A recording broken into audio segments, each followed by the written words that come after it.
Maheshwar Thongnawjamgi leptana changsinlagliba punsinbagi khongchatki manung channa Hayel Komlakhong Mutum Phibawgi yamlaba miyamna Maheshwar Thongnawjambu pangal thongna haptuna taramna okri miyamna taramna okbagi thoram maduga mari leinana Maheshwar Thongnawjamna phongdokhibada amana amada inthok inchin tawnabagi matam natre aikoi ama toina punsilaga Manipur bu thogaina ba hotnariba yengnabasing asi marufangna fuktatlasi hojik oiriba phibam asi aikoi punsinduna kumna naina hoba mathau tare natrabadi tungda awaba kaya mayoknagani hainasu Maheshwar na makhata na phongdokhi loinana ngasi mahangna chokthaba leitana changsinlakliba punsinbagi khongchat asi leptana changsinkhigani haikhi Maheshwar Thongnawjamna leiba thaba khudimase halungiganu apai isagi damata nama apai leidu Manuasi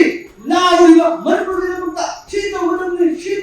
hadna niyamda mamada kogi bayawina ngalandri sarpase mari thaba khudimase koi niyamda matam chupagana koi mating pangsi amatam ki sarpase koi mangin thagum lebri